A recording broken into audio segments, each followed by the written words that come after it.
Oh, this is Rick Mahorn, the bad boy, giving a shout out to my man Drew, Detroit Drew. Make sure you tune in on his YouTube channel, Detroit Drew. Bad boy.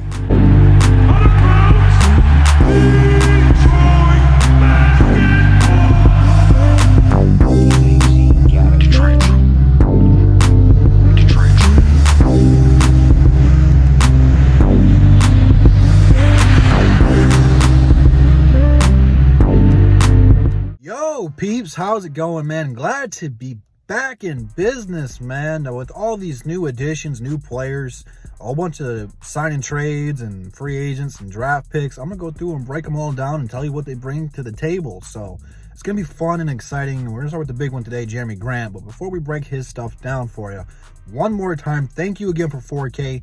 Hopefully you guys enjoyed the beer shower. That was really fun. And I don't know how Stone Cold does it. He makes it look way easier than what it is. It got in my nose burned, but it was fun. It was something cool to do. I've always wanted to do it, so glad I got to do it on camera. So today, back to business. Jerami Grant, Detroit Piston. A lot of fans are kind of torn on this, and I understand why.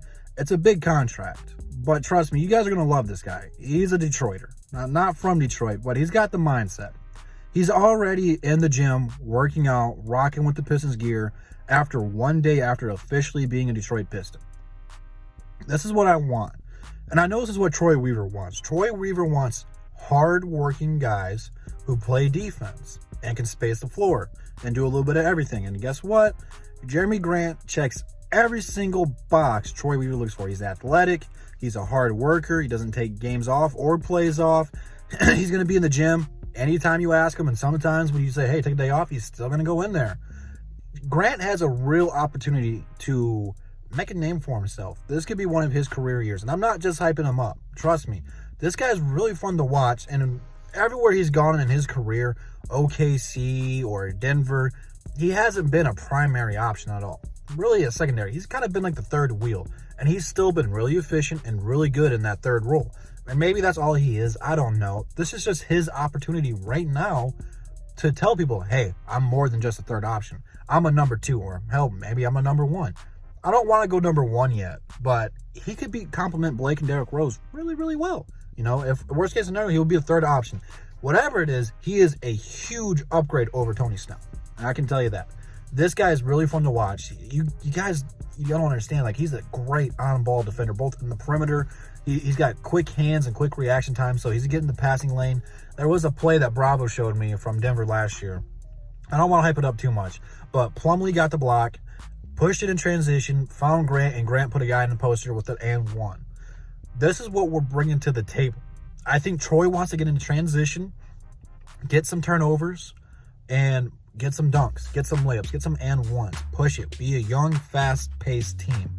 And quite frankly, I'm loving it because it makes sense for what we're building. You know, Killian's always going to be a guard who's going to want to push it in transition, and Grant's going to complement him so well. Him and Sekou should be really fun to watch. I really hope we have a lineup out there this year where Grant and Sekou are on the floor at the same time, because Grant can play pretty much 2 to the 4. You know, he's an oversized 2, good for the 3, probably a little bit undersized for the 4, but it's going to a small ball league. We've seen this before. You know, we got Okafor, we got Plumlee to play the 5.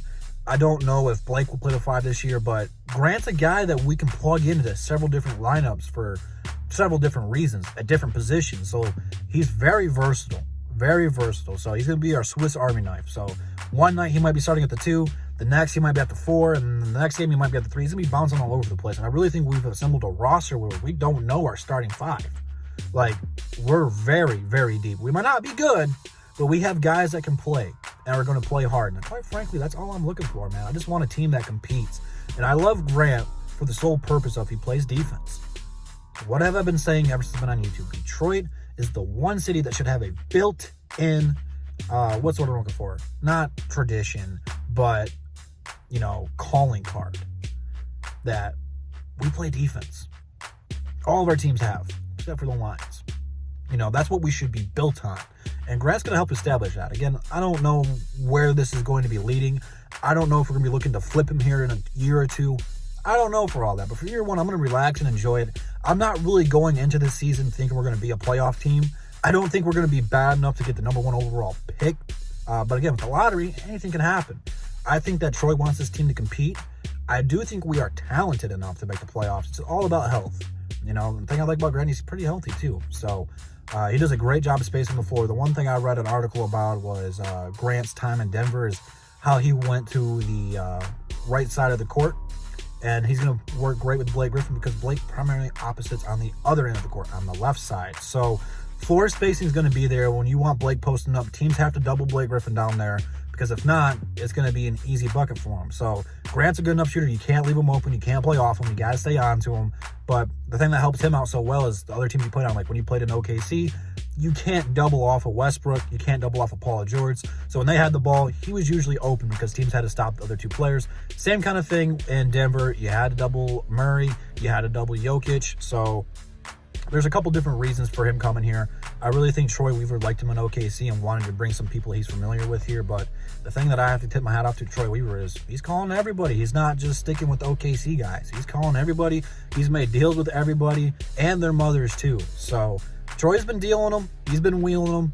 And quite frankly, he's been stealing them. Well, I don't know about Plum. But I don't think the $20 million contract per year for Grant is overpaid, in my opinion. You guys are going to see him improve. He's going to put up career-high numbers because he's going to be starting. He's going to have more minutes. I do not believe he's averaged more than 26 minutes per game. Quite frankly, that's probably where his timetable will be here. If anything, he'll probably be at 28. I think Dwayne Casey's going to love this guy. He just brings so much to the table, man. If you guys have not watched his highlights, go do so. He's just an all-around good player. The thing that I like most about this is Denver fans are hurt he is gone. At times during last year's playoff runs, all those times Denver was down 3-1.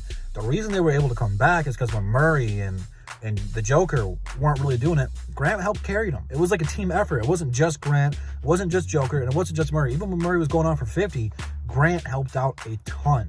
And that's why Denver fans are so sad he's gone, is because they know he's good. So quite frankly, when you get a player from a different team that other fan bases are just destroyed, he's gone, that's a good sign. So hopefully he comes in here, everything goes smoothly, and he can come in here and take some butt and take some names.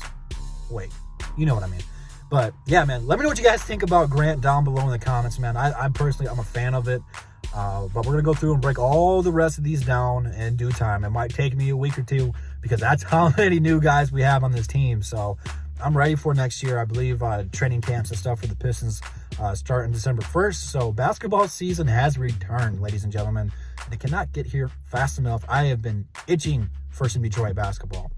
It's quite frankly, the Lions suck, and I don't want to watch them anymore. But enough of me rambling on about the Lions. Leave it down there in the comments. Instagram, Twitter, DSA members, DSA channel, DSA website, all in the description. Check all that stuff out. And I'll see you guys right here tomorrow. Peace.